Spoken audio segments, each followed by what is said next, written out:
Greetings everybody around the world. It's time once again for Ancient Aliens Radio. This is the dedicated radio show for the cast of Ancient Aliens. Here we interview authors and researchers as an ongoing investigation into the ancient alien theory. Don't forget to like us on Facebook or subscribe to the YouTube channel Ancient Aliens Radio. For the next hour or the bits, we're going to be talking to Mr. Michael Cremo. Michael is a returning guest. He was on with us in January. I'm going to get an update from Michael on some recent events and maybe get into some of Michael's research. Michael is sometimes known as the forbidden archaeologist, and Michael's research is prolific. He's a member of the History of Science and Society, the World Archaeological Congress, the Philosophy of Science Association, the European Association of Archaeologists, and a research associated in History of Philosophy of Science of the Bhaktivedanta Institute. And I'm going to let Michael fill in the rest of his personal biography and his journeys around the world. So without further ado, let's bring on our guest for today. Welcome to Capricorn Radio, Michael. Good to be with you and all your listeners on Capricorn Radio. Oh, thank you, Michael. Thank you. It's great to speak to you again. And what an awesome show I had with you last time. I came away from the show very enlightened, Michael, and I feel better for it, knowing that I've spoke to you and got down to some brass tacks on some ancient mysteries and ancient history. And I have to say, Michael, you really have been going at this for a while now. How are you today? Do you feel you've accomplished a body of work that's worthy of digestion? I do, anyway. But how do you feel? Are you going to keep going on it? I think you got Forbidden Archaeology 2 in the midst. Yes, that's right. A lot depends on my readers. I wrote the book Forbidden Archaeology with a co-author, Richard Thompson. It was published in 1993. So it contains archaeological evidence for extreme human antiquity. I mean, most scientists today would say humans like us first came into existence about 200,000 years ago. And before that, they would say there were no humans like us. So actually, there's a lot of evidence. There are a lot of reports. If you look into the original scientific reports, if you look beyond the textbooks, there are a lot of reports of discoveries of human bones, human artifacts, human footprints going back much further in time than 200,000 years ago. So after people read that book, they asked me a question. Well, first of all, the book was 900 pages long. It was intended mostly for scientists and academics, so some people asked for a shorter version of the book for people who are not inclined to go through 900 pages. So I brought out a shorter edition of the book called The Hidden History of the Human Race, which is about 300 pages. Then people would ask me, well, what has been the scientific reaction to your work? It's very controversial, of course.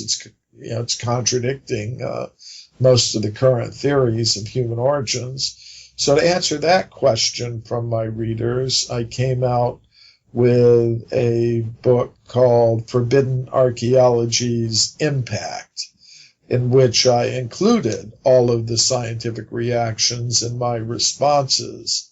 And then people began asking questions like, well, if you don't accept the current theories of human origins, then, where did you think human beings came from? So to answer that question, I wrote a book called Human Devolution, a Vedic alternative to Darwin's theory. And then people began asking, well, referring back to the original book, Forbidden Archaeology, has any new evidence come to your attention since that time? So to answer that question, I'm putting together a book that I'm provisionally calling Forbidden Archaeology 2. When it's finally done and published, it may have another title to it. But so in answer to your question, I mean, what I do to some extent depends upon the interest of my readers and what they ask for. And another thing my readers have asked for, I've been very open about the fact that my research has been inspired by my studies in the ancient Sanskrit writings of India, which are collectively known as the Vedic literature. And some of them have been asking, well, we'd like to know, more directly what the Vedic literature says about human history. So when I get finished with my Forbidden Archaeology 2 book, I want to put together a book that would be not speaking so much about scientific evidence, but what these ancient Sanskrit writings have to say about the very ancient history of our human species on this planet. So the body of work continues to accumulate, but to a large extent, it's in response to the questions that are raised by those who read my books. Mm. Well, I've read Forbidden Archaeology, Michael, and it is prolific, it's sobering, and it's packed with research. It's scholarly to the full 900 pages, Michael. I love it. I have it there. And the good thing is, it's a research manual. It's a research data book as well as an interesting read, And Michael, you've uncovered some wonderful, stuff that was pretty much scrubbed out of the record until you went digging, Michael. And let's just bring this into current events. I want to get your commentary on this recent Spanish stuff that happened. There was a bone found there. I don't think they know what it is yet, Michael. But there was a 400,000-year bone, so that's pushing it back beyond the 200,000. But I think they're saying it's Neanderthal now. So yes, well, the headlines about that discovery started coming out a few weeks ago, and people all over the world began sending me links to the articles about this discovery. And what attracted people's attention, I think, was the headlines were reading basically 400,000-year-old human DNA found in Spain.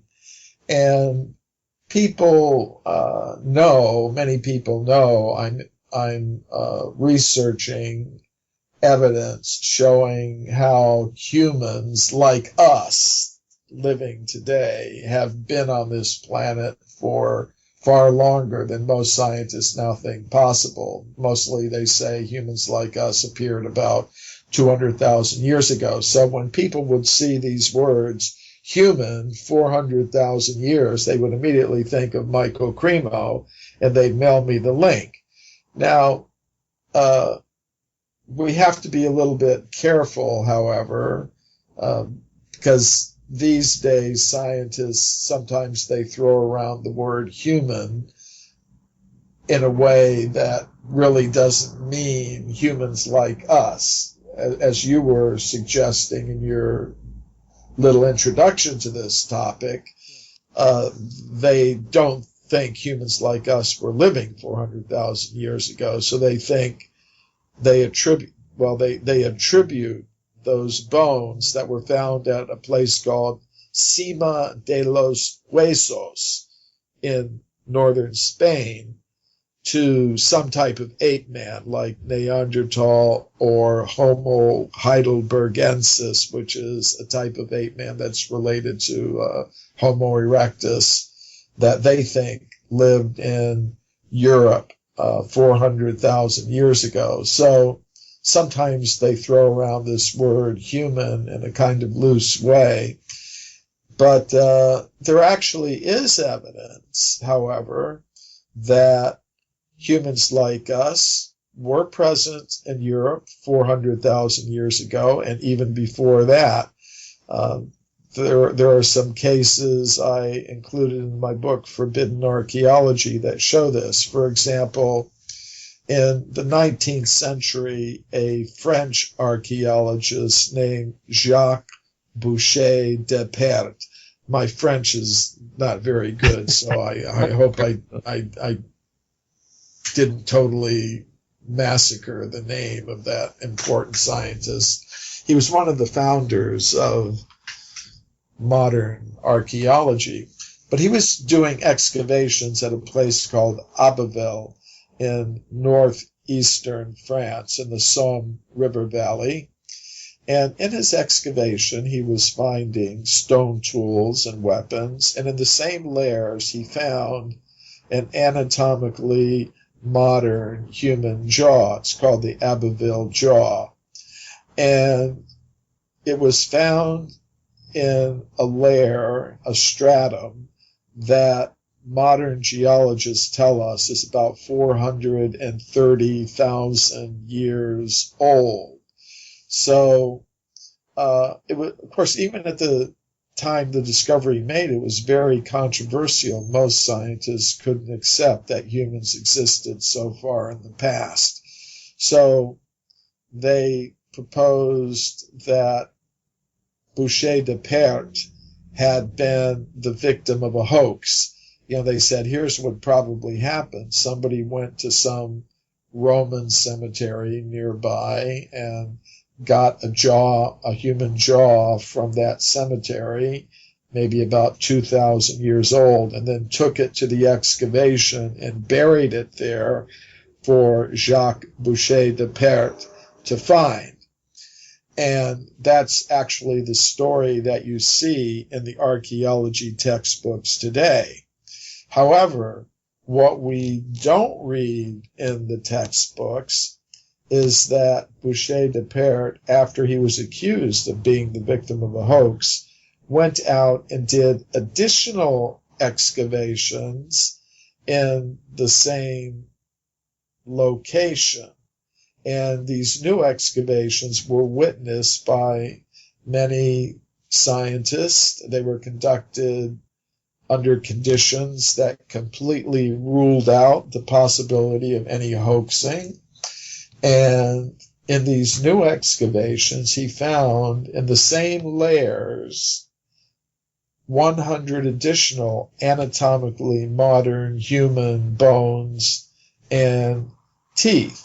So that means there is evidence for humans like us existing in Europe 400,000 years ago, but it's not necessarily the evidence that was recently reported. I mean, what we probably have is a case where there was coexistence of humans like us with perhaps some ape men in Europe and other parts of the world at that time. And, the evidence for human antiquity in Europe goes back even much further than 400,000 years. There was the case of the discoveries made in northern Italy by the Italian geologist Giuseppe Ragazzoni in the latter part of the 19th century. And he found at a place called Castanedolo in northern Italy, in an excavation he was conducting there, human skeletons. He found them in layers of rock that modern geologists assign to the geological period called the Middle Pliocene, which means they'd be about 3 or 4 million years old. And of course, many scientists find this very hard to believe. They say probably it's a case of intrusive burial. That would mean, maybe 4,000 years ago somebody died and his relatives dug a grave and put the body into those very ancient layers of rock. And that's the kind of explanation they give. However, always an extraordinary answer given to explain away these facts, Michael. It's always an extraordinary, fiction, if you will. Absolutely. That's why I call the topic forbidden archaeology. It's about things that, you're not supposed to be saying. So if somebody does say it, then you've got to dismiss it somehow. So, but Dr. Ragazzoni was a professional geologist, and he was aware of this problem of intrusive burial, because sometimes things like that do happen. But he said he looked very carefully when he was conducting his excavation, and he could see that all the layers of rock above the skeleton were intact and undisturbed. In other words, if somebody had dug a grave a few thousand years ago, they would have had to dig through all those different layers of rock, because the skeleton was found about 2 meters below the surface of the ground. And there were several layers of sediment and rock above the skeleton of different colors. And if somebody had dug a grave, then all those layers above the skeleton would have been all mixed together. The stratigraphy would have been disturbed. And Ragazzoni said when he was conducting the excavation, he could see that all the layers of rock above the skeleton were intact and undisturbed.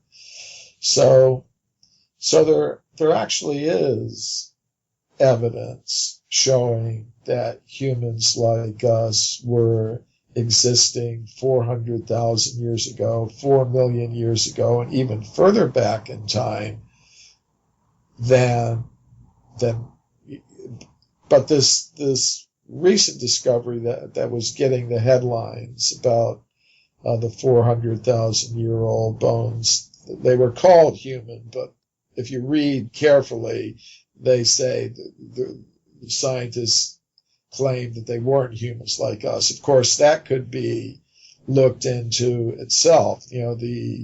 Those bones could be looked at and see if they fit within the modern human range or not. That's another whole question that would have to be looked at very carefully. We've got several human strains, don't we, Michael? There's like, I think 7, or something like that. How do you mean? Like we got Neanderthal, the Homo florensis. There's different strains of what we would call humans. Yeah, well, they wouldn't call them humans like us. They would call them human ancestors. That they would consider them intermediate stages between primitive apes and monkeys and humans like us. So that's generally how they look at it. But so, as I said, sometimes they throw this word around human in such a way that includes creatures that technically aren't anatomically modern humans, but which they believe were human ancestors. Now, my point would be that humans like us were existing at the very same time. I've read your work, Michael, and I tell you, you've uncovered so much evidence that these guys are just blatantly ignorant now. And I say these guys, I mean Darwinian evolutionists or mainstream academia, biology, whoever these people be. I think the thing to do is talk about the coal deposits, Michael, because coal takes a lot of time to form. I mean, many millions of years. There's also layers and stratas of rock, and I mean, you've got example after example after example, Michael, of, you are talking deep antiquity of man, deep antiquity, not just hundreds of thousands, but many, many millions in some cases. Yeah, I think it's very interesting. A lot of these reports of discoveries of human bones and artifacts in coal deposits come from the early 20th century and from the late 19th century. And I think there's a reason for that, because at that time, most of the coal mining was being done by hand. I mean, miners were very hands-on mining the coal. These days, everything is done with these huge machines that just grind everything up. And, so whatever might be discovered is lost. So I think in those earlier times when the miners were working more in a hands-on way, there were more discoveries. And, say for human skeletal remains, in the 19th century, there was a report in a scientific journal called The Geologist in the year 1862 about a fairly complete anatomically modern human skeleton that was found in coal deposits about 30 meters below the surface of the ground in Macoupin County in the state of Illinois in the United States. And according to the report, above the skeleton was a thick layer of slate rock that was unbroken. So that kind of rules out the intrusive burial hypothesis. And we submitted a question to the State Geological Survey of Illinois, and we asked them, how old is the coal deposit at that location, at that depth? And they told us it's about 300 million years old from the Carboniferous period. And in the same state, another interesting discovery was made in the town of Morrisonville, Illinois. There was, in the year 1892, a woman there, her name was Mrs. Robert Culp.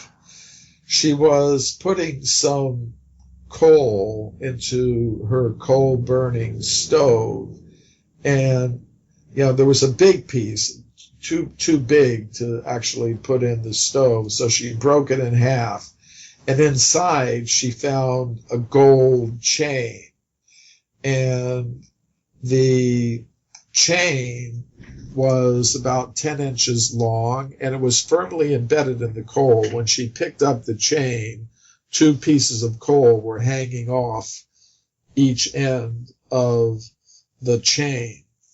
So from the report, which was published in a newspaper, the Morrisonville Times, we were able to determine what mine the coal came from. And the State Geological Survey of Illinois told us again that this coal was about 300 million years old. And, there are just endless discoveries, from the coal mines. Another very interesting case. So I've told you about a discovery of a human skeleton, and I told you about a discovery of a gold chain, a human artifact. There also have been some structures that have been found in coal mines. There was a case from Heavener, Oklahoma, where there was a miner. His name was, what was it? It was Mr. McCormick. He was working in this mine about 2 miles beneath the surface of the ground.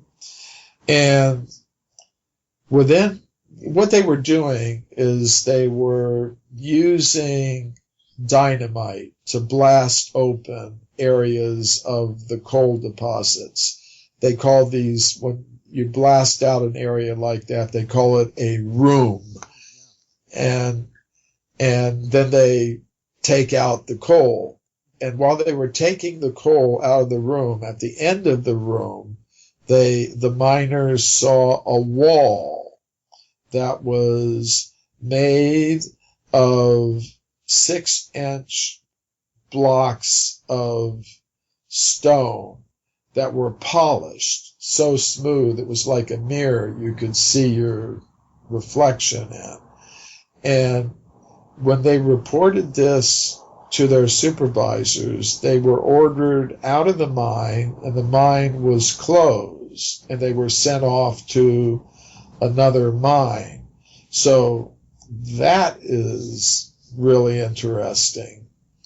And, there's another interesting case that's come to my attention recently, And this is about a bell, a bronze or a brass bell that was found in coal. And this was reported by a man, I'm trying to remember his name, I think it was Newton Anderson. And in 1944, when he was a boy, about 10 years old, he was, one of his duties and his family duties in his house was he would go to the basement and he would stoke the furnace of the house with coal, to keep it warm. Many houses at that time, they had coal furnaces. So, he was shoveling coal into the furnace, and a big piece of coal fell off his shovel, and it hit the floor, concrete floor, and it broke. The piece of coal broke, and it was a hard type of coal, anthracite, not soft coal, but it broke. It broke, and inside there was a bell, like a handbell, and he extracted it from the coal, and he showed it to his mother and father, and they kind of kept it in the house on a piece of furniture, kind of on display. So the coal mine from which the coal came that they were burning in their house is known. And researchers have looked into it. And again, they find that the coal from that particular mine is over 300 million years old. So, and there's a further feature of this bell that makes it very interesting to me. As I mentioned a little while ago, a lot of my ideas are inspired by my studies in the ancient Sanskrit writings of India. So I'm a big fan of that, of Indian culture. And this bell looks exactly like a bell that is used in temple worship in India. And I've seen some of these bells, and I've held them in my hand. Usually on the top of the handle of these temple bells is an image of the form of a Garuda, who is a winged carrier of the Hindu supreme god Vishnu. So it's a kind of a half human, half bird type figure, sort of like an angel, you might say, in the sense of having wings, but still having a human-like form. And it's usually in a kneeling form with extended wings. Wow. So, and that's in the Vedic record, Michael. Well, not just in the Vedic records, the bells are still there in Hindu temples today.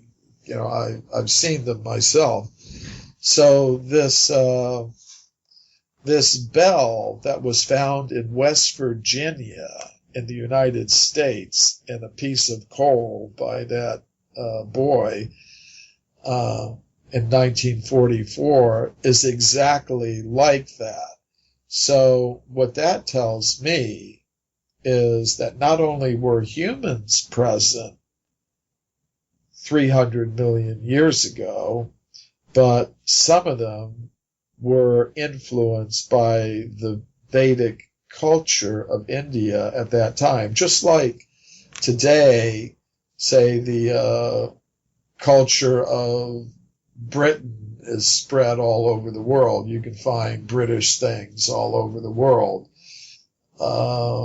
So perhaps in those ancient times, Indian culture was spread all over the world, and therefore you could find cultural artifacts related to India, all over the world, West Virginia of all places. So, Michael, you're talking bones and anatomically modern human bones. You're talking artifacts. You're talking structures, Michael.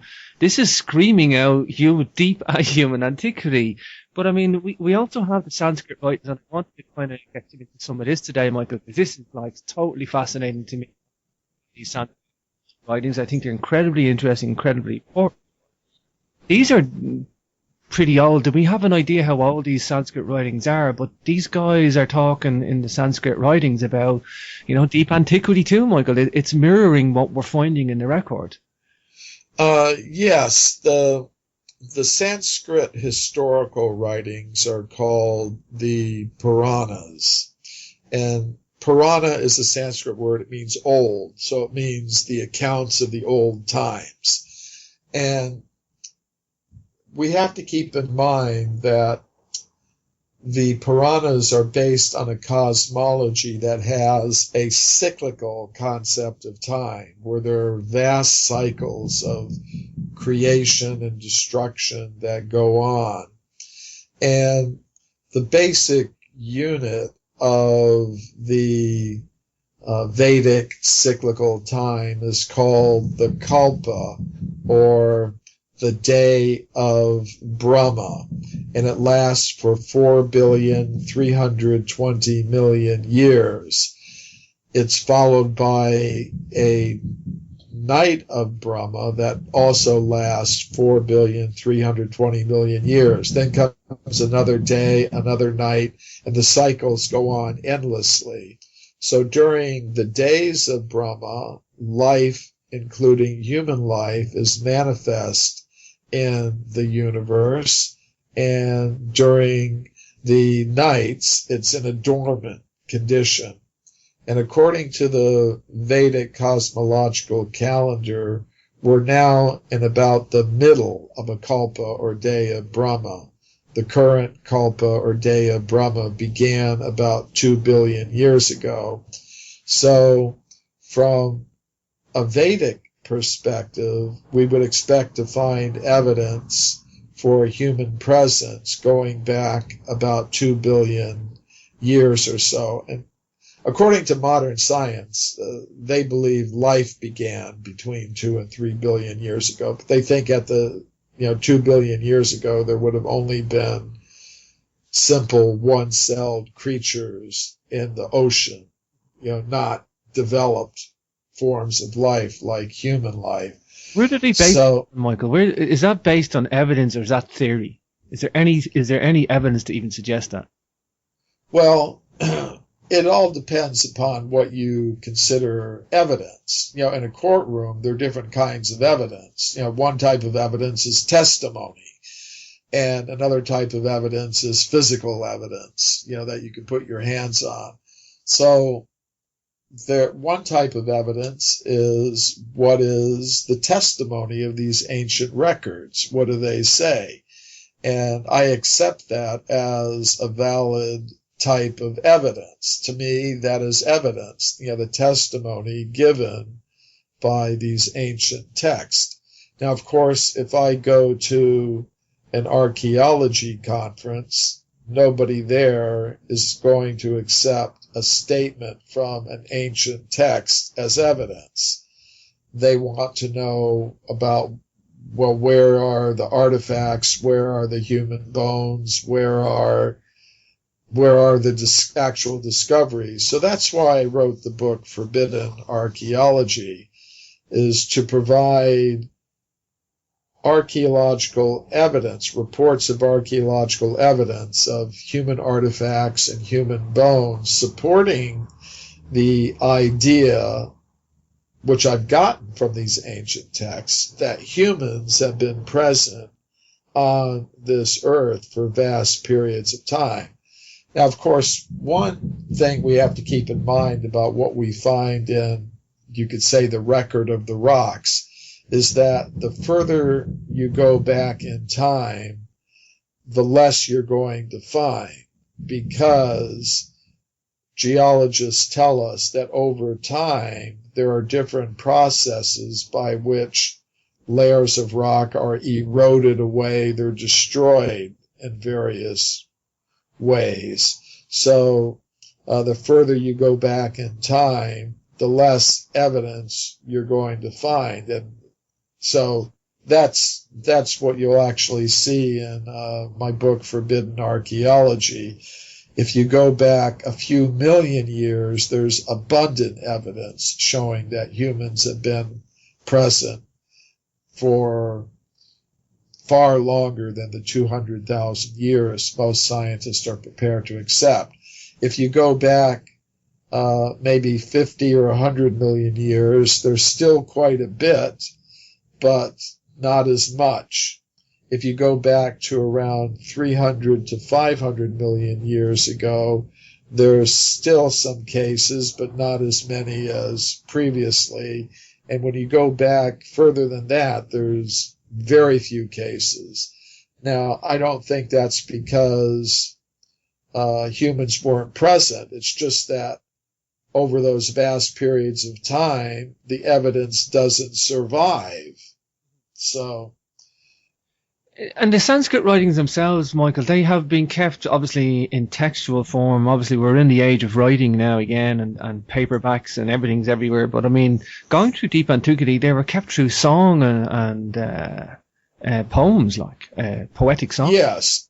Yes, and we find that's true with most traditional cultures, that originally they had a special class of people whose duty it was to memorize information. And one thing that helps people memorize it is putting it in verse form. So in the Celtic cultures, they had a class of people who memorized. I mean, you'd be surprised how much people can memorize. I mean, there are even some modern examples of people who have memorized huge text.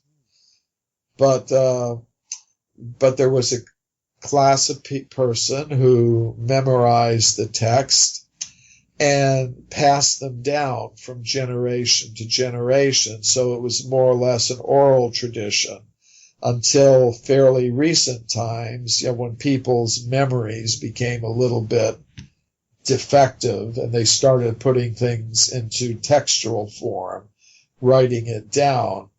So, but there's another factor to consider. You have to consider the universe as a whole. According to the traditional sources, the Vedic knowledge always exists on higher levels of the cosmos, so that even if it's lost on Earth for various reasons, it can be reintroduced. Just like today, many people are getting into what they call cloud computing. I mean, in other words, you may have your individual computer or laptop or smartphone or whatever, but you keep your documents and your pictures and your programs in the cloud, so to speak.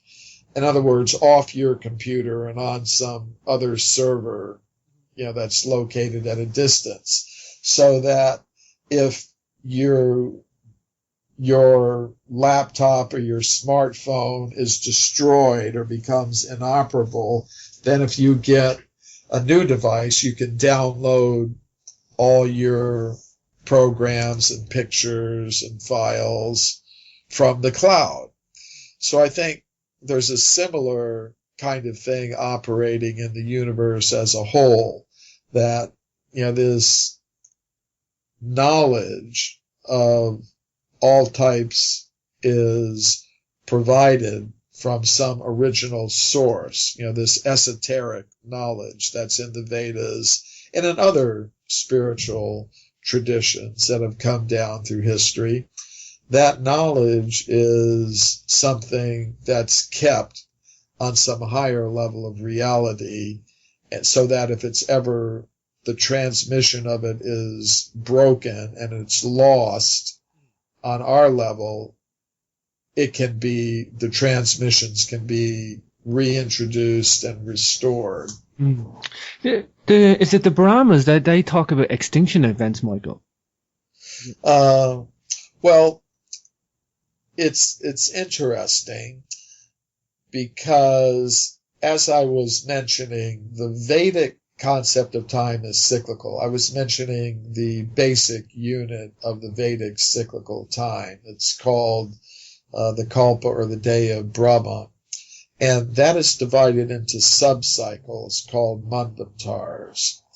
And each manvantar lasts about 300 million years. And according to the Vedic cosmological calendar, we are now in the 7th manvantar of the current day of Brahma. That means there have been 6 manvantars before us. And according to the Puranas, at the end of each manvantar, there is a devastation that wipes out life on Earth. And that means the Earth has to be repopulated, and it's repopulated from the higher levels of the cosmos. So that means if we're now in the 7th manvantar, that means there have been 6 devastations over the past 2 billion years or so that have periodically wiped out life on Earth. And it's interesting that modern paleontology says roughly the same thing. Modern science says that over the past 2 billion years of the history of life on Earth, there have been 6 major extinction events that have wiped out most of the species on Earth, the last one being the one that wiped out the dinosaurs.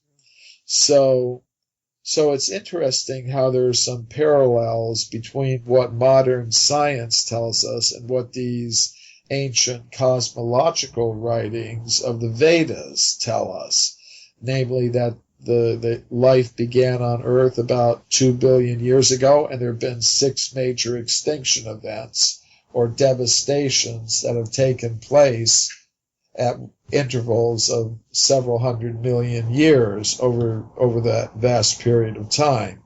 I wonder, Michael, as we go around the galaxy, I think, is that not 250 million years? It's not 300 million anyway. I wonder, is there a cyclical thing as we go orbit or the center of our galaxy? Could that be one of these times? I sometimes I just have to say I don't know. I mean, I think there is a galactic cycle that goes on. If you've looked into it and say it's a 300 million year cycle, I'll accept that. But right off, it's not right there in my brain right now as part of my readily accessible knowledge base. But that could very likely be. Yeah. See, I think people say that as we orbit the galaxy, we could be going through a danger zone every little tiny zone in our galaxy, as we get spun around. So that is quite possible. Some of these, the thing for me, Michael, is that these Vedas, the Vedic, I don't know, I forgive me if my chronology of these Vedic scriptures is terrible, but you have the Puranas and the Vedas, the ones that I kind of familiar with, and the Mahabharata, and I mean, these things read like science fiction, but Michael, they're not science fiction because they're incredibly old. I mean, these guys didn't make this stuff up, Michael. This is like, you couldn't make this up, and you couldn't certainly make it up in the time frame that these guys are talking like, this is deep antiquity, Michael, for these scriptures, incredibly sacred scriptures, but they are talking, I mean, let's talk about the Vimanhas first of all. I love this, by the way, because these Vimanhas are high tech, the descriptions are high tech, and there's different types of them as well, Michael. Absolutely. And of course, this kind of information is found not just in the Vedic tradition. The kinds of things I've been talking about are part of a lot of the ancient wisdom traditions. But Vimana is a Sanskrit word that means spaceship or flying craft. And as you mentioned, in the ancient Sanskrit texts, there are descriptions of these flying craft. And, there's different kinds of them. And we have to keep in mind that the Vedic cosmology is one that involves a multi-level cosmos. And you can divide the cosmos into different levels. The basic division is a threefold division. There's one level of the cosmos that's dominated by ordinary matter, and that's the level that we live in.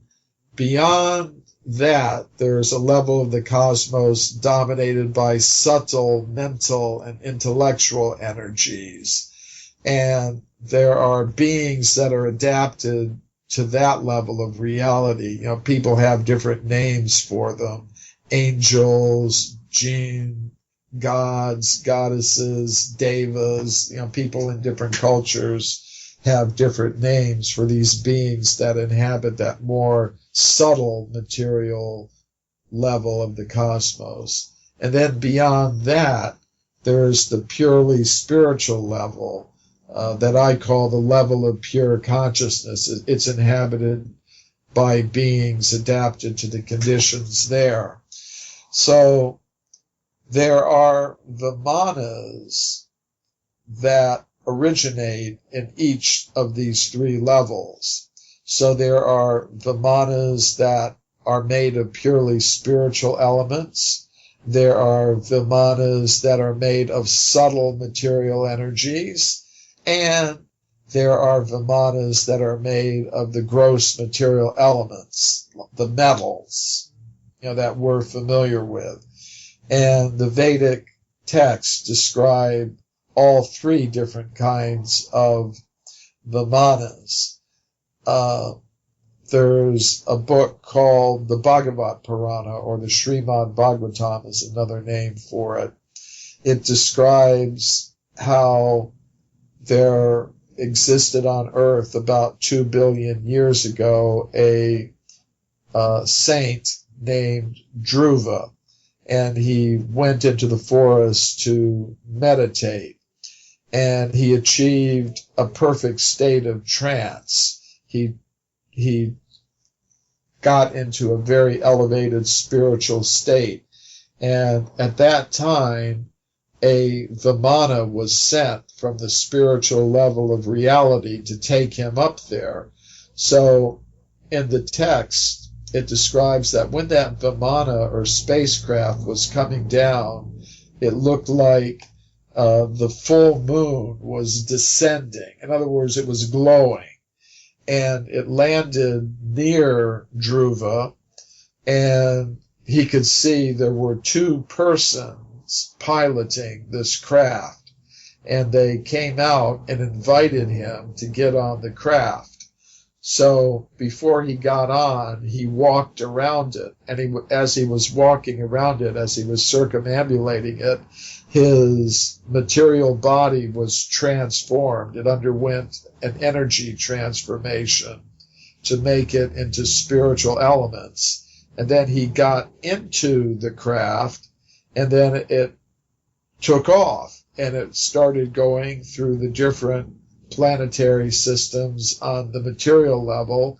Then it went through all the subtle levels of the planets and the demigods, and then it went to the purely spiritual level of reality. So there's an elaborate description of that.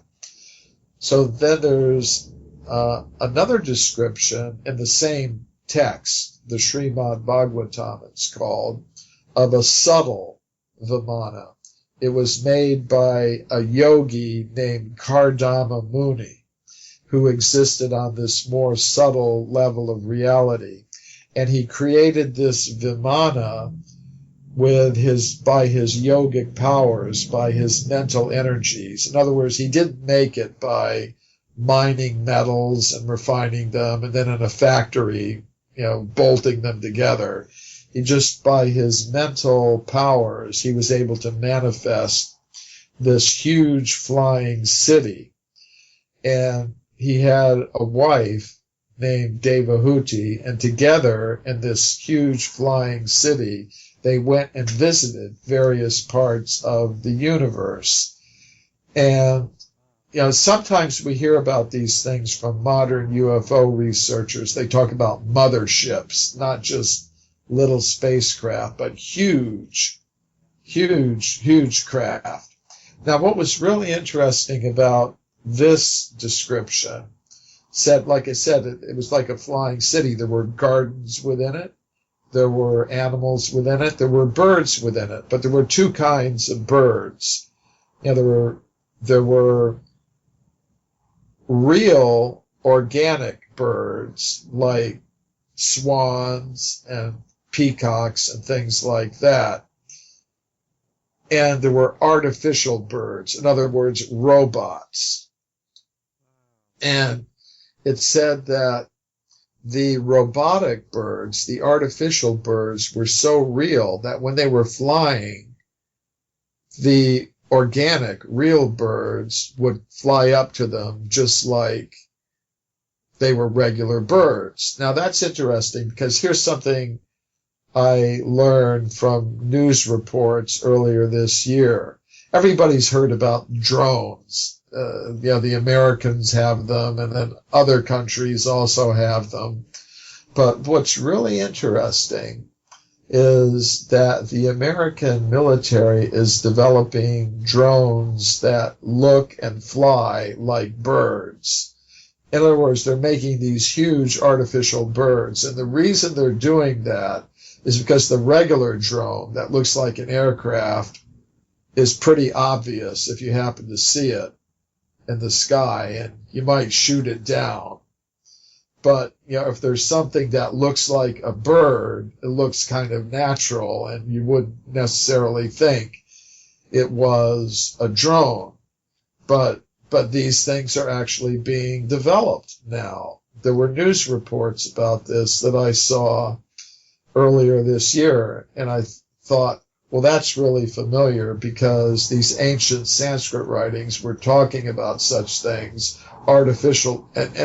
And what really was interesting is in the news reports, it was saying that these bird drones that fly in the sky attract real birds. They fly up to them, thinking it's another bird, but that exact same technology is described in the ancient Sanskrit writings, which were written down about 5,000 years ago, and they were talking about events that took place millions of years ago.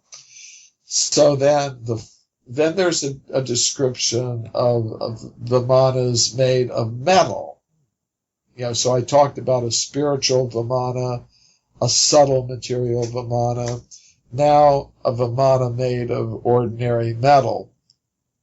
Again, it's from the same text, the Srimad Bhagavatam. They can be found in lots of different texts, but this particular text mentioned all three of the different kinds, so I found that interesting. But this metal Vimana was made in connection with a king.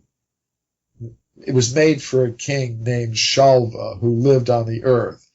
And, on earth, there are basically two kinds of people. There's good people and evil people. There's the good and the bad. You've always found it down through history. And this King Shalva, he was on the bad side. And he wanted to attack the city of Dwarka, which was the city of Krishna, who in the Mahabharata is known as the supreme god of that time. Haven't they found that, Michael, Dwarka? Hasn't that been uncovered now? There's a city to this day in northwestern India on the seacoast. Its name is Dwarka, and it's they say that offshore they've found the ruins of an underwater city, some underwater ruins that they think what are the ruins of the city that existed there 5,000 years ago, because the Sanskrit texts say that that city went under the water, sort of like Atlantis. You hear about Atlantis. Plato wrote about it in his works, and it said that that city went under the water. So there are similar cases from other parts of the world. So the city of Dwarka is like that. So this King Shalva, he wanted to attack that city. So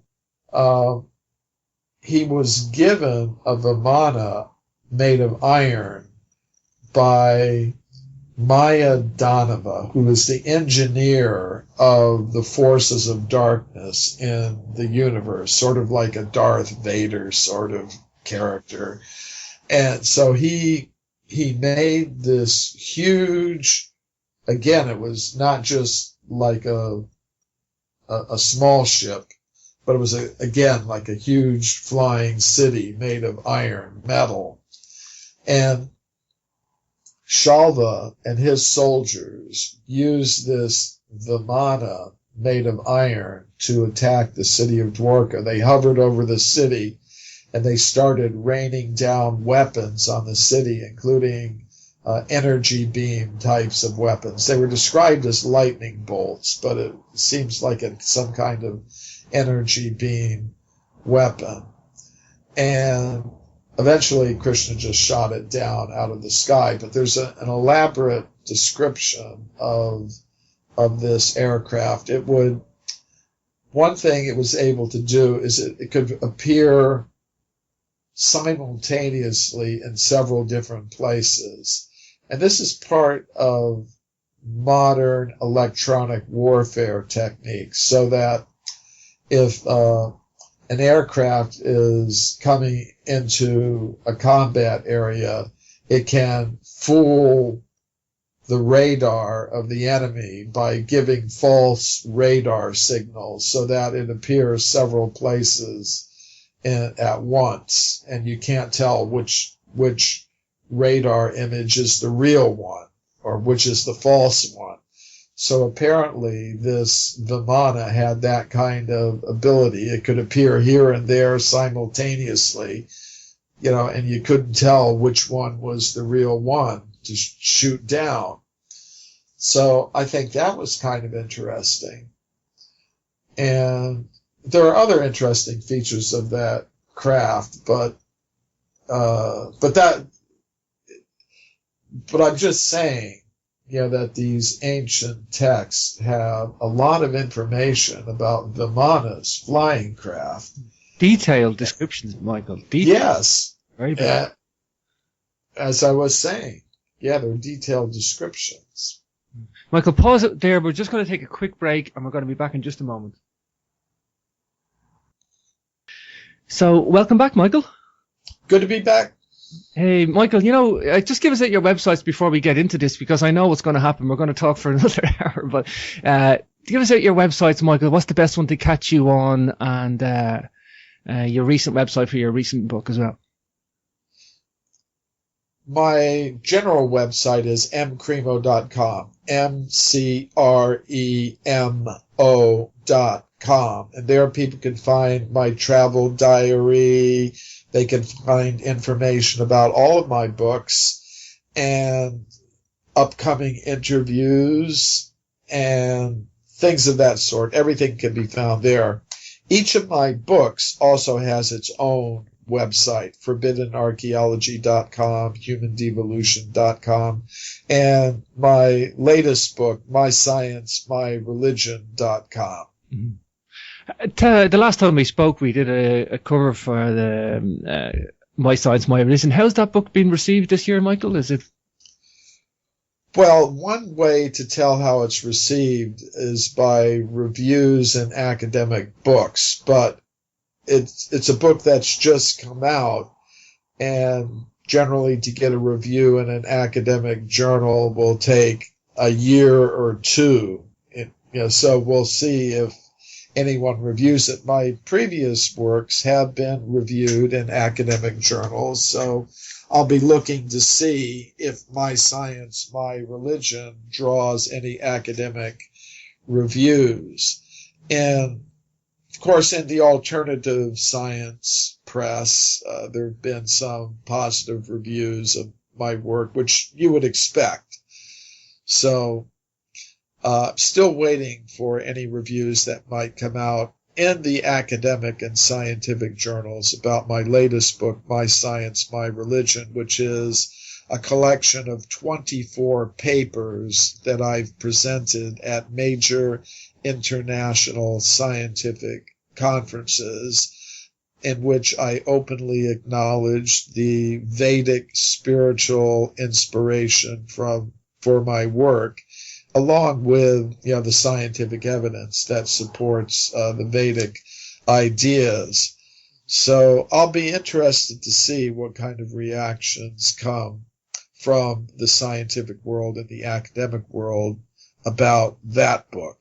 But it's still a little bit early to have any of those kind of reviews come out, if they are going to come out.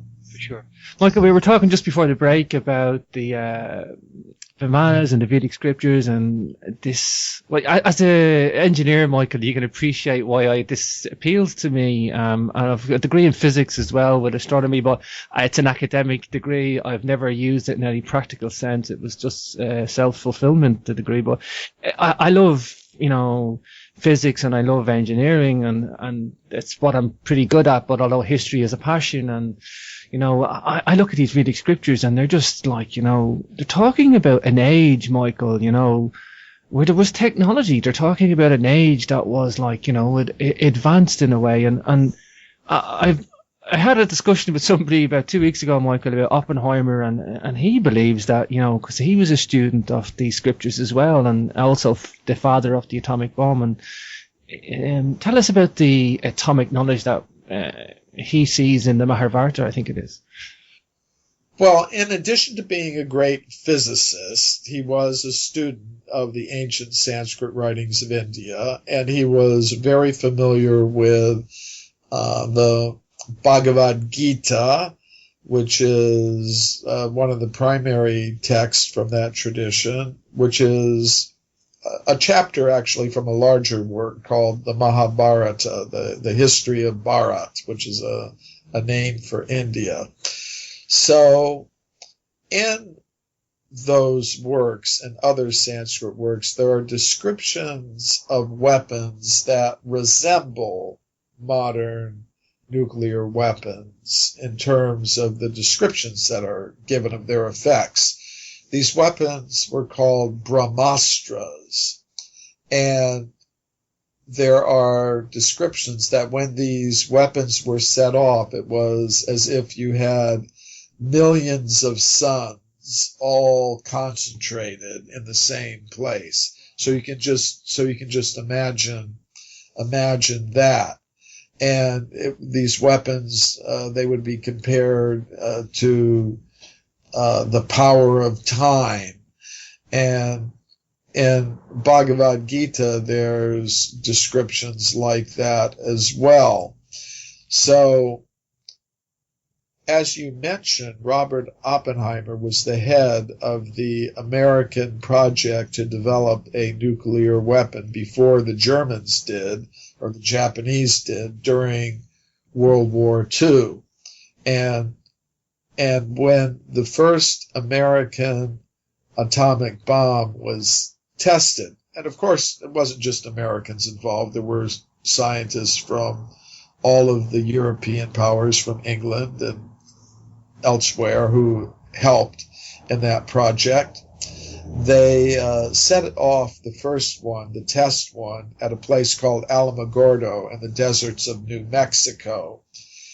So Robert Oppenheimer was in the bunker, and when the bomb was set off, he began reciting texts from Sanskrit texts from the Bhagavad Gita, talking about this millions of suns together in one place, time destroying the worlds, and because time has an incredible destructive power to it.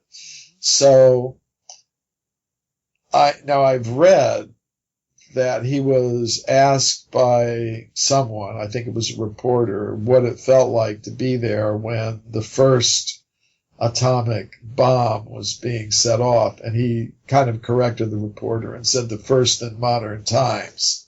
Wow. That's powerful. Yeah, so it's kind of interesting. It's a little known fact that he was a student of these ancient texts. I think the point to make, though, as well, on top of that, and with respect to your book, My Science, My Religion, and Robert Oppenheimer studying Sanskrit and being one of these prolific physicists of his day, that science and religion, Michael, they seem to be separated nowadays, and that not need to be the case. Now, Einstein was a major proponent of God, and he was well known for that too, and one of the greatest scientists of all time. But the point is that sometimes science is inspired by religion. It's inspired by whatever spiritual faith, or a lot of people can take that and mix the two, Michael, and that's okay to do that in a way. It is for me anyway. I'm a spiritual person, but I don't follow any faith. But I mean, I think they need not necessarily be segregated sometimes. Well, that's right. Sometimes spiritual ideas inspire scientific research. There was a British scientist who I think it was Maxwell, the physicist Maxwell, who united in his equations, he wrote some famous equations that united electricity and magnetism. They were thought to be originally two separate forces, electricity and magnetism, but he showed that actually they're one thing, two aspects of the same thing. And he said that he was inspired in his research. He was a member of a small Christian group, small esoteric Christian group called the Sandemanians in England. And one of their doctrines was that all energies are unified in God. So prominent historians of science have noted that part of the inspiration for Maxwell's unifying the forces of electricity and magnetism in his famous equations, Maxwell's equations, was this idea that he got from the Sandemanians, to which he belonged, that all the energies of the world are united in God. So he was trying to do that, show how apparently separate energies could be united. So that's one example of religion inspiring an important scientific achievement. Wow. I'm very familiar with those equations, Michael, but I actually wasn't aware of that, so that's interesting. Well, that is, I mean, I've this is, sometimes when I'm at scientific conferences and I speak about the kinds of things that I do, one kind of common comment that I get is, I didn't know that. And I say, well, that's my purpose. I'm here to tell you things that you don't already know. Otherwise, why should I be here just to repeat things that you're already aware of? So, but I think it is, a lot of people don't know the actual history of science. Yeah, it's mysterious, and it's wrapped up in all sorts of interesting phenomena, Michael. Time and time again, and it's talking to you and doing shows like this, Michael, that I uncover this stuff, and it's partly why I do the show. It's a journey of self-discovery too, Michael. I want to touch on Darwinian evolution, because I, as a sane, logical, I am pretty rigid in my thought patterns too, but as a physicist and engineer, but I got serious problems with Darwinian evolution, Michael, and I got serious problems with it because I just don't see it. I don't see how it works. I think it's fanciful. Now, I don't mean to have a go at any individuals in academia, Michael, and I know that you've got problems with it too, and only because there's a lack of it in the record. Okay, and that's one thing. But I also, going through its cycle from the start, there's people have lied and made up facts about like Darwinian evolution to make it stick, and it's almost like this franchise, or it's almost like its own political church in a way. The Church of Darwin, as I sometimes call it. And I that repulses me in a way, Michael, because it's like they have this iron fist, this stranglehold. This is the way it is, and there's no evidence to back it up, Michael. It is still just a theory. Well, if you call it the Church of Darwinism, I say there should be religious freedom,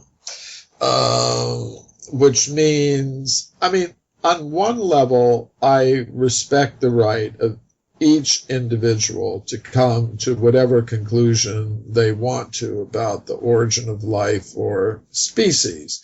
If someone honestly thinks that the Darwinian theory of evolution is the way to go, then I can't really object to that. I would just, however, ask for two things. First of all, be honest about the level of explanation that theory has actually achieved. And two, don't try to use your influence to exclude other ideas from the education system. See, I think that's where we get into the problem. Not that some scientists, the majority of them today, accept the Darwinian theory of evolution. That's not necessarily the real problem. I think the real problem is when they try to use their influence with government to get themselves an absolute monopoly in the education system. In countries that consider themselves free and democratic and talk about freedom of thought, and I think it's a bit of an anomaly when you give a group of scientists, even a majority group, a monopoly in the education system. Because there are researchers and scientists who do not accept the Darwinian theory of evolution. They're proposing different alternatives. Now, that they may be very small in number. Of course, I'm talking about professional scientists. If we talk about the people in general, huge majorities of people in the United States, for example, don't accept the Darwinian theory of evolution as it's taught by its scientific proponents. But if we're talking about the scientific community, even within the scientific community, there are some who are proposing alternatives. And I think those alternatives should be represented in the education system, in the textbooks, and the students should be just asked to make up their own minds about it. I don't think we should, just like if there's a majority political party, you can't give it a monopoly in the political life of the country and declare all other political parties illegal. Or you can't say that one religion, even a majority religion, is the only religion that can be practiced in a country that considers itself to be free and democratic. Even those who profess what might be called belief in a minority religion, they should have freedom of expression.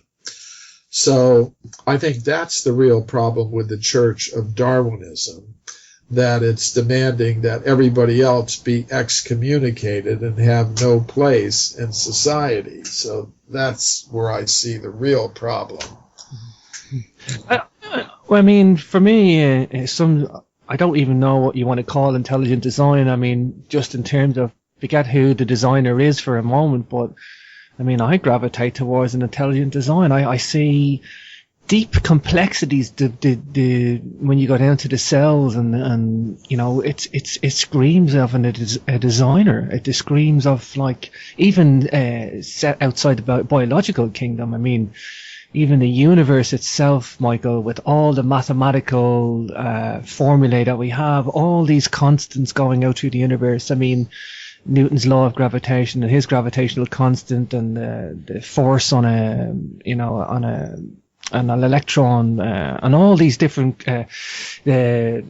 the electric charge and all these constants, these mathematical constants. I mean, like a thousandth of a fraction either way, and the universe couldn't sustain itself or wouldn't work. And it's like, was God a mathematical designer? And a lot of mathematicians see, the intelligent designer as a mathematician in a way. And so I look at the biological kingdom and I look at the mathematical universe, and I see an intelligent design there in some sort of a architectural design, Michael. Well, so do I, and I talk about these things extensively in my book, Human Devolution, a Vedic alternative to Darwin's theory. I point out that no scientist today has really explained how the first life form originated from chemicals. They assert it, that it happened, just by random interaction of chemicals, but nobody can say exactly what chemicals combined in exactly which way to form exactly which first living thing. And then once you have the first living thing, they say, well, by random mutations in the DNA system, all kinds of complex organ structures were formed. But nobody can really say, for example, how did the human eye form? They would say, well, by mutations, but nobody can point out exactly what mutations took place over many millions of years in the genetic structure of creatures to produce such a thing. So I agree with you on that point. And also the cosmological point, the constants and regularities and the physical constants and ratios of natural forces. For example, the ratio of the mass of the electron to the mass of the proton in the atom, if it weren't set at a particular value, the particular value that it is, then we wouldn't have stable atoms, and there wouldn't be stars, there wouldn't be planets, there wouldn't be life, nothing. And there's no reason why it has to be at the particular value that it is. So, and there are just dozens of things like that. The universe appears to be finely tuned for life to exist in it. So how did all that happen? I think design is the most rational and logical explanation. Sure. And that's it, Michael. It's a logical, rational explanation that, as you say, Vedic alternative, the human devolution. This is a top-down consciousness. I think a lot of people struggle with that, Michael, as I did when I first grappled with it. But, when I think about it, Michael, it makes sense. And why not? Why can't we have a top-down, consciousness and devolve into, physical matter, why not, and when you really, really think about it, it does make sense, Michael. Well, it does, but again, I respect the right of people to disagree, but then you have to live with the result, and I think we are living with the result of the dominance of some very materialistic ideas in human society, because basically we're being told we're machines made of molecules, we're machines made of matter that have come about in a totally random way in competition with other machines made of matter, and that's the dominant idea now. So I think it's not very surprising that our whole worldwide human civilization has become extremely materialistic. We're competing for the control of material resources, we're overproducing, we're overconsuming, we're dividing ourselves into so many competing groups. There's conflict on all level of human society. I think you've got to trace a lot of the environmental and social problems that the world is facing back to our concept of self. If we think we're just machines made of matter in competition with each other for survival, and we arrange our societies on that basis, this is what we get. So if you're satisfied with it, keep going. But if you got questions about it, you may have to go right back to the root and begin with a different concept of who we are and where we came from. Mm-hmm. Michael, I've done a few shows this year, and time again, I dabble in a little bit of anthropology, archaeology, mysteries and stuff, and giants seems to come up now and again. Where do you stand with giants, Michael? Have you seen evidence of giants? Do you see, how does that fit into your antiquity? Maybe these giants got scrubbed out of the record. I see bits of evidence, but it's like all of it 19th century in a similar way. All we have is photographs or anecdotal evidence. Well, if you ask me what I believe in the past large-sized human beings existed. They're attested to in a lot of the ancient wisdom traditions. In the Bible, you've got the story of David and Goliath, the giant. And in the ancient Vedic text, it says in previous time cycles, living things were bigger than they are today. And even it's part of ordinary science that before 5 or 10,000 years ago, living things were bigger than they are today. For example, I live in California, and in the mountains of California, there are the redwood trees, which are over 100 meters tall. They're huge. They're massive. They're the biggest living things on Earth. And some of them are over 5,000 years old. So I think they're a holdover from that previous age when things were bigger than they are today. However, personally, although I believe that giant-sized humans existed in the past, and there are many reports of such things, there are lots of photographs circulating on the web. I personally would like to be able to verify some of these large-sized human skeletal remains myself, but up to this moment, I haven't been able to do that. Therefore, I'm a little cautious about it, and I'm not, until I'm able to verify some of them personally, I'm not making public presentations about it. Sure. Tell me about the blue beans that are associated with ancient India. Because I think these are in the Egyptian record as well. If you look at some of the paintings in Egypt, you see evidence of blue beans. Do you think there was like blue-skinned people back then? Was it actually a physical thing, or? There were in the texts from ancient India, that bluish color would be a feature of beings that come down from the higher spiritual level of reality called avatars. Like there was the film, the film Avatar. It had the bluish skinned people in there too. Avatar means one who comes down from above. So that bluish tint of the skin, according to the ancient Sanskrit text, wasn't necessarily the normal skin color of people on this level of reality. It's something that is usually described in connection with higher beings that have bodies made of other types of energies and elements than we're familiar with. Wow, powerful. Michael, I just want you to give us one example or one little story from your recent book, My Science, My Religion, and we're going to wrap it up with that. But if you can give us a little sample of what we can expect in your latest book, My Science, My Religion, one of the best. By my religion, I mean my inspiration that comes from the study of the ancient Sanskrit texts of India, which are basically religious texts, but they contain interesting information. For example, they contain descriptions of yogis who have mystic powers, like psychokinesis, the ability to make things float in the air. So some people will think, okay, those things you can find descriptions of yogis with mystic powers in these ancient texts. But what does modern science have to say about these things? And that gets you into the whole history of science. So there's something that I call forbidden physics. Look, for example, at the work of Pierre and Marie Curie.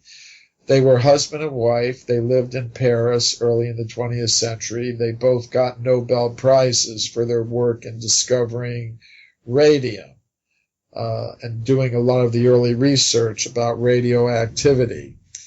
That's in all the textbooks, but what you don't read in the textbooks is that they were heavily involved in psychical research.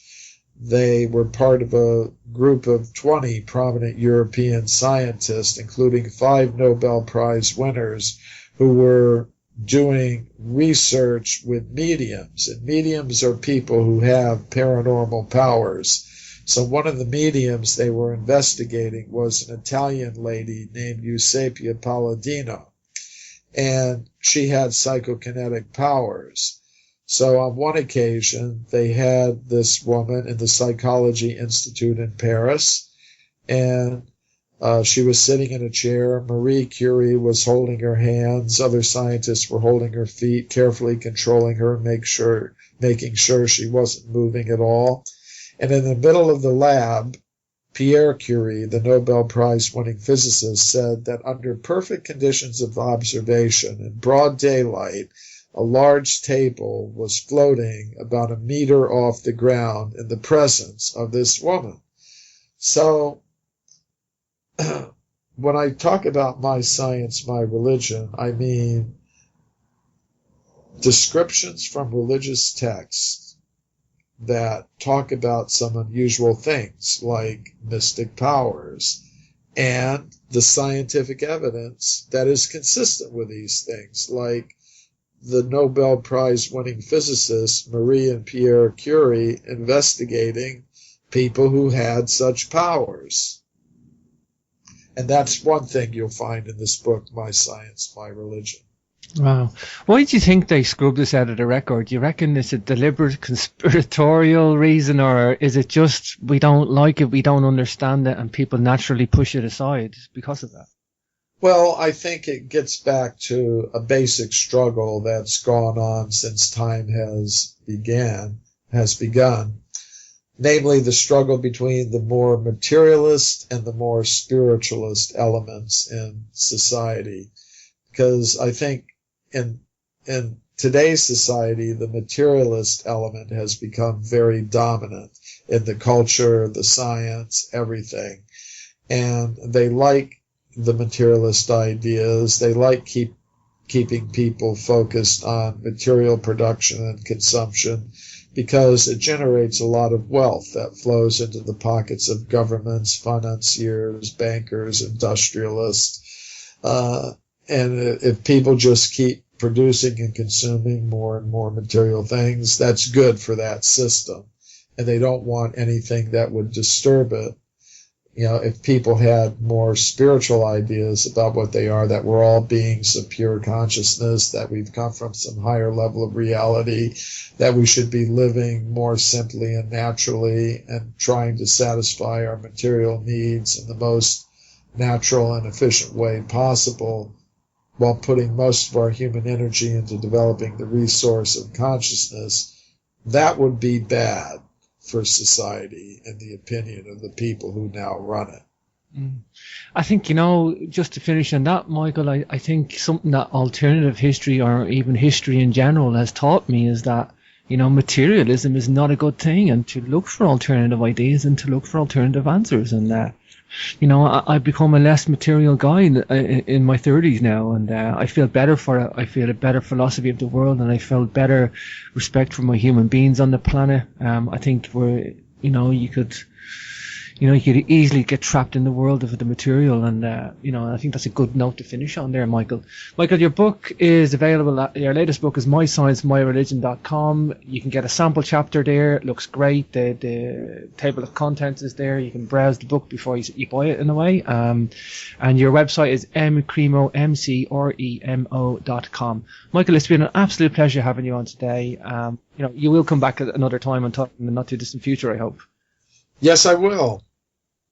And I just meant to ask you, Forbidden Archaeology 2, do you know when we could expect to see that, or are we still deep in research? Still deep in research. I would hope to see it in print in about 2 years' time, but I'm this kind of work is very painstaking. I've got to go through hundreds of scientific papers and research, and it's painstaking. Yeah. But I think the result will be well worth it. But I'm not expecting it to be out next week. So. Okay. Well, Michael, it's been a pleasure having you on the show. Thank you very much. Nice to be with you and all your listeners. Thank you, Michael.